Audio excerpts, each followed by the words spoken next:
alaihim an-nabiy sallallahu alaihi wasallam. Fakharaja alaihim an-nabiy sallallahu alaihi wasallam. Maka Nabi pun keluar menjumpai mereka. Fasa'alahum amma yakhuduna fihi. Dan Nabi bertanya kepada mereka para sahabat tentang apa yang mereka bicarakan, apa yang mereka diskusikan. Mereka pun memberitahu kepada Nabi sallallahu alaihi wasallam.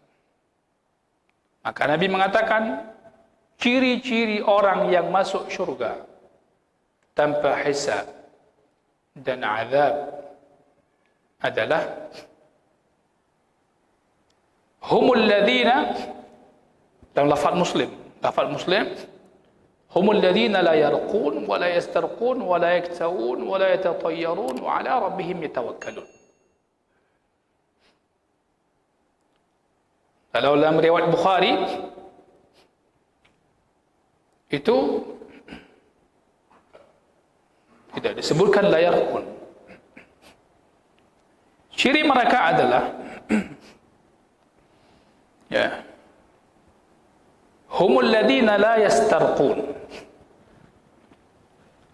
Kalau la yarqun ini syadz lafaznya, artinya tidak tepat.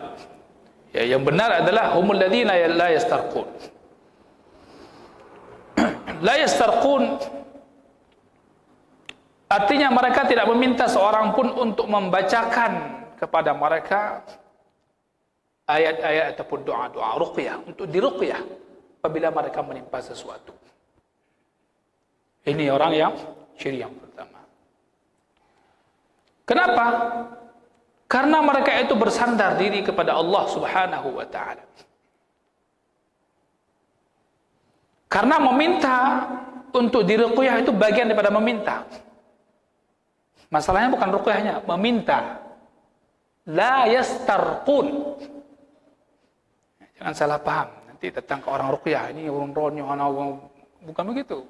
Permasalahannya adalah bab meminta, bukan hanya meminta uang, bukan hanya meminta makanan, bukan hanya meminta dalam. Kita sudah bahas hadis sebelumnya, meminta. La yastarqun. Ya. Karena orang yang dia sangat yakin bertawakal kepada Allah Subhanahu wa taala, dia tidak akan minta kepada selain Allah Subhanahu wa taala. Ya. Dalam hal ini dia tidak akan minta orang lain. Bisa jadi dia dalam keadaan yang sangat membutuhkan, tapi dia akan dia meruqyah diri sendiri.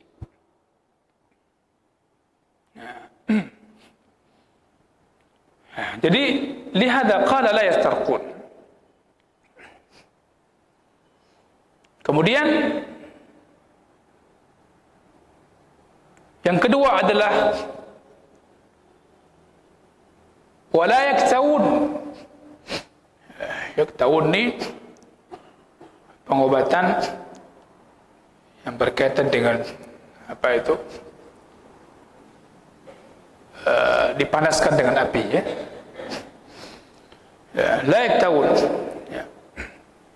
Dia tidak minta juga orang lain untuk mengobatinya ketika dia sakit dengan cara yang seperti itu. Wala yatatayyarun. Yang ketiga, tidak meramal nasib. Yatatayyar ni merasa malang. Yatatayyar. Ya, dia orang yang pesimis. Lihat atau dengar sebuah keadaan atau merasakan, oh kalau gini enggak boleh. Kalau kayak gini kayaknya malang. Kalau kayak gini kayaknya enggak cocok. Itu tatayyur. Ya. Dulu orang-orang Arab jahiliyah itu melakukan tatayyur. Apabila ada burung yang terbang mengarah ke salah satu arah, ke arah kiri misalnya, al-yasar, tasya'amu, mereka menjadi pesimis. Oh maknya balong kalam punau bengahnya tadi pagi ini, oh burungnya ke sana. Kayak hari ini hari yang malang. Tak usah kerja lah hari ini, pulang. Main HP aja. Main HP enggak malang. Dulu orang jahiliyah begitu. Orang jahiliyah. Maka pemahaman jahiliyah ini pada kaum muslimin ketika mereka tidak diajarkan Masalah tauhid, masalah hal seperti ini akan terus berkembang juga. Karena jahiliyah ini kan dia pemahaman yang akan terus berkembang dimanapun. Ya. Dulu saya pernah mendengar, ya, nggak tahu maksudnya apa orang itu mengatakan. Kita naik bis ke Medan, ada burung yang arahnya kan sekumpulan burung. Ada yang celutuk di dalam bis, bilang, "Oh kenapa tak kata orangnya? Pokok dicim gedenya." Subhanallah, jahiliyah. Pemahaman jahiliyah itu tatayur. Hana jadi, nggak jadi kerja, nggak jadi buat acara. Kenapa? Tasya'um tadi, tatayur.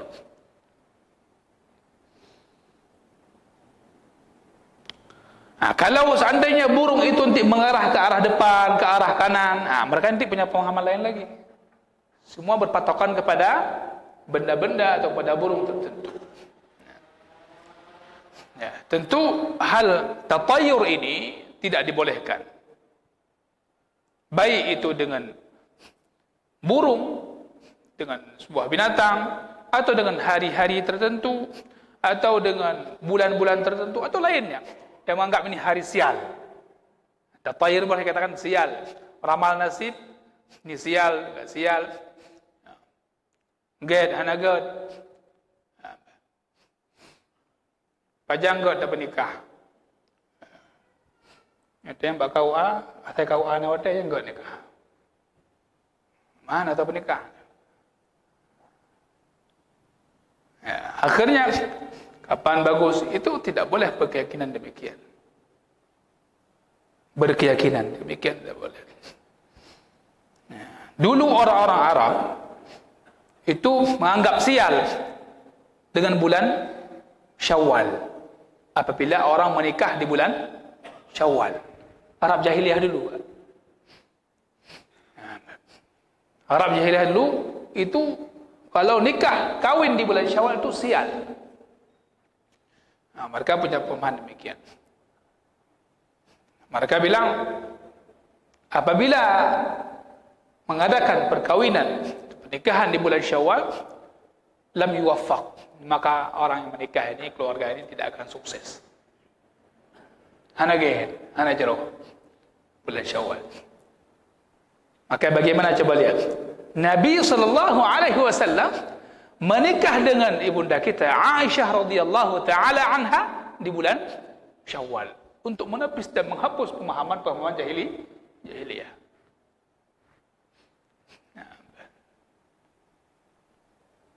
Subhanallah. Ya, inna Nabi sallallahu alaihi wasallam tazawwajaha fi Syawal. Nabi sallallahu alaihi wasallam menikahi Aisyah radhiyallahu anha di bulan Syawal.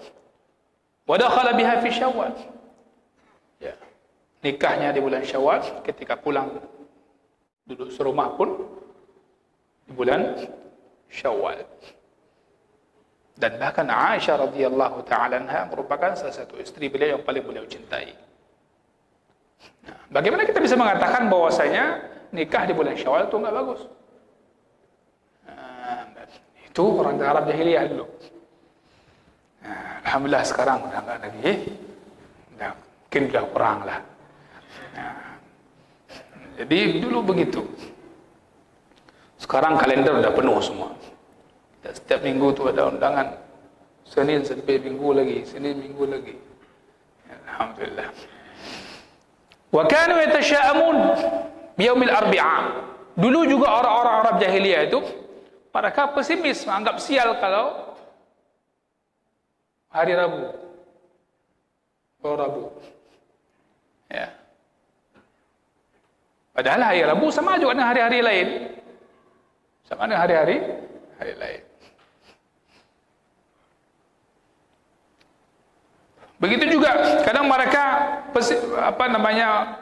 pesimis menganggap sial dengan sesuatu yang mereka lihat. Kalian wajah apa? Mau kemana apa kata orang. Sampai mereka ketika kadang buka tokonya, ketika yang datang pertama, ya, itu orang buta, atau orang cacat, maka ditutup langsung tokonya. Mereka pemahamannya apa? La rizqa fihi. Hari ini enggak ada rezeki. Langsung terus orang muda. Mereka anggap ini sial. Saya mau tanya lu. Lagi yang pemahaman, cara bangainya pemahamannya. Tapi kenapa kadang ada yang mempertahankan itu? Tapi insyaAllah bukan di kalangan kaum muslimin. Tapi begitulah. Itu kebiasaan jahiliyah. Yatatayyarun. Tentu orang-orang yang masuk syurga tanpa hisab, tanpa adab, enggak ada begitu dia. Enggak ada. Akidah mereka sangat bersih.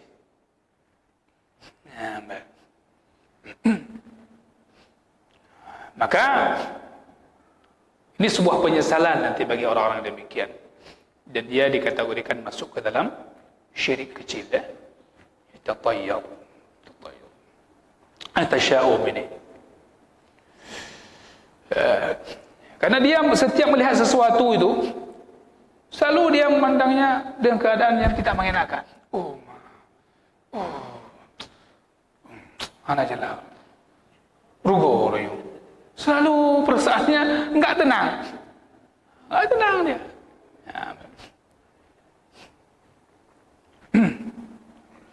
Akan tetapi padahal kalau seandainya dia bersandar kepada Allah Subhanahu wa taala dan meninggalkan perkara khurafat-khurafat tadi, tentu dia itu akan selamat dan hidupnya akan bahagia. Enggak penuh dengan kesusahan, kebimbangan, gundah, ya. Jadi begini begitu dan sebagainya. Enggak. Nah. Kemudian Nabi mengatakan wa 'ala rabbihim yatawakkalun. Wa 'ala rabbihim yatawakkalun, dan kepada Tuhan mereka bertawakal. Dengan hati yang tulus mereka hanya bersandar kepada Allah Subhanahu wa taala. Ini mengikuti ciri-ciri yang sebelumnya juga. Sempurnanya mereka tawakal kepada Allah. Ya. La ya'tamiduna 'ala ghairihi. Mereka tidak bersandar kepada selain Allah Subhanahu wa taala. Karena Allah yang mengatakan orang bertawakal kepada Allah, Allah akan pasti memberikan kecukupan kepada dia. Allah pasti akan memberikan jaminan kepada dia. Ya. Wa may yatawakkal 'ala Allah fa huwa hasbuh. Ini bab iman. Maka barang siapa yang dia merasa cukup dengan Allah, Allah akan berikan kecukupan bagi dia. Ya. Maka ini hadis yang luar biasa, berbicara tentang sifat orang yang akan masuk syurga tanpa hisab, tanpa adab. Yang pertama adalah 4 sifat. La yastarqun, tidak minta diruqyah, wala yaktawun, wala yatatayyarun, wa 'ala rabbihim yatawakkalun. Yang menjadi kaitan dengan pembahasan hadis kita adalah kalimat wa 'ala rabbihim tawakkalun.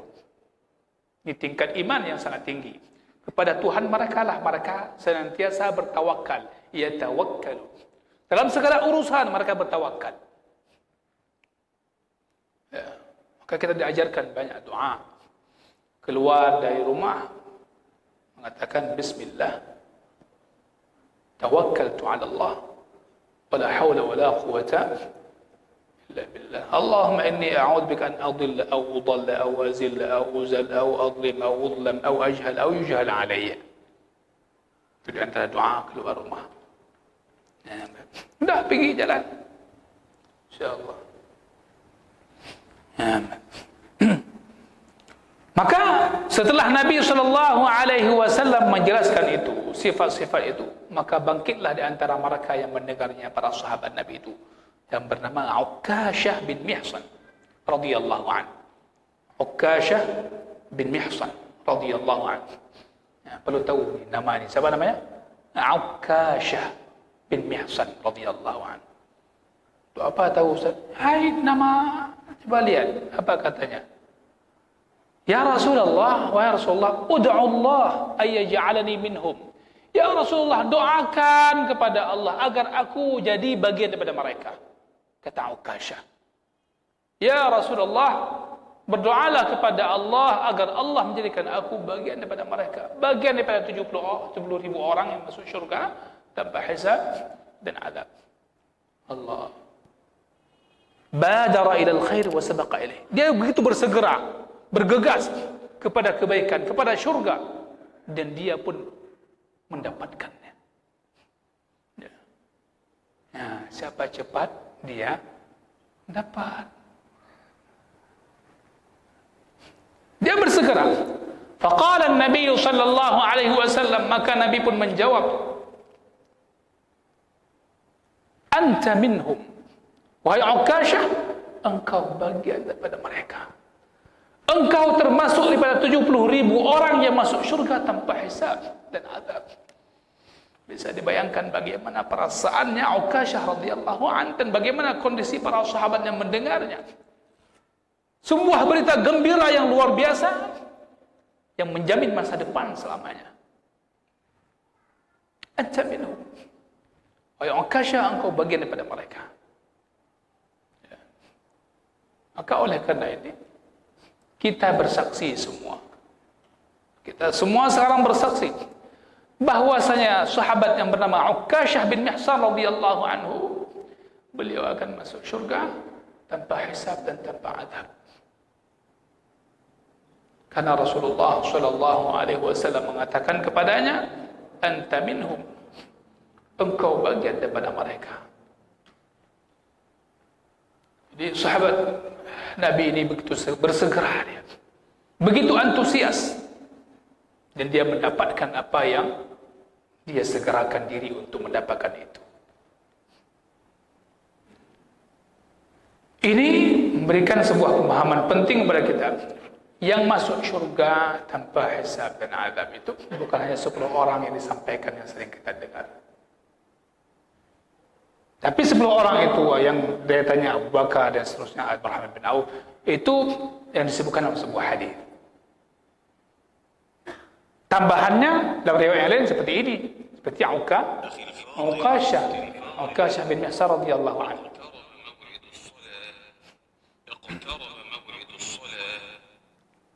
Sahabat Uqashah bin Mihsan radhiyallahu anhu ini merupakan orang yang dijamin syurga dan telah mendapatkan berita ketika masih hidup di dunia.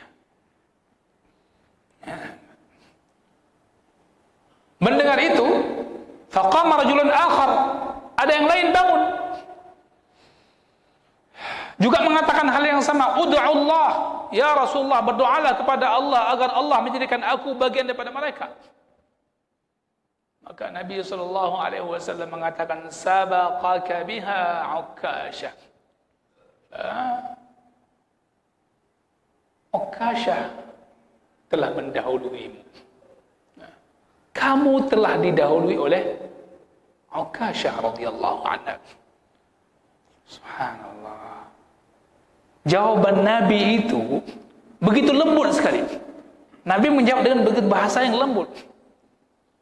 Nabi tidak mengatakan lasta minhum, kamu enggak termasuk bagian daripada mereka. Enggak. Perhatikan jawaban Nabi. Indahnya jawaban beliau. Sifat beliau bagaimana? Ketika tadi sahabat Uqashah beliau katakan anta minhum, engkau bagian daripada mereka. Tapi ketika orang yang berikutnya bertanya, meminta pada Rasulullah untuk mendoakannya, beliau mengatakan sabaqaka bika Uqashah. Uqashah telah mendahuluimu. Beliau tidak mengatakan kamu tidak bagian daripada mereka. Ya. Ya. Para ulama berbeda pendapat penafsirannya. Kenapa Nabi SAW mengatakan kepada orang tersebut sabaqaka biha Uqashah, engkau telah didahului oleh Uqashah.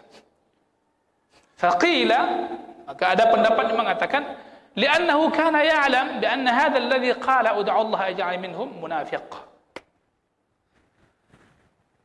Karena beliau tahu bahwasanya orang yang meminta Nabi agar didoakan menjadi bagian daripada mereka masuk syurga tanpa hisab dan adab, dia itu munafik. Munafik yang minta setelah Uqashah. Katiro pamandu, enggak alung munafik. Ya. Allah. Munafik. Al-munafiq la yadkhulul jannah. Karena orang munafik ini tidak akan masuk syurga. Munafik i'tiqad. Lebih-lebih lagi bicara masuk syurga tanpa hisab dan adab. satu pendapat. Maka jemaah saya muliakan, tak usah heran. Munafik itu di zaman Nabi duduknya bersama sahabat. Ada di majelis-majelis Nabi. Tapi munafik. Maka dikatakan oleh sahabat Rasulullah SAW ketika Nabi telah tiada, bahkan munafik di zaman Nabi itu lebih bagus dibandingkan munafik datang setelah zaman Nabi. Hudzaifah, penjaga rahasia Rasulullah SAW. Ya. Munafik di zaman Nabi masih menyembunyikan kemunafikannya. Munafik hari ini terang-terangan menampakkan ciri-ciri kemunafikannya. Mana lebih buruk? Buruk sekali zaman munafik hari ini. Bahkan buat ormas khusus biar dapat legalitas pemerintah kelompok munafik tertentu. Walaupun enggak dibiarkan munafik, tapi artinya kerjanya Al-Quran menyebutkan, hadis menyebutkan, kalau kita lihat memang kerja munafik. Na'udzubillah min dzalik. Maka kerja kita hari ini bagaimana selamat kita pada sifat munafik itu.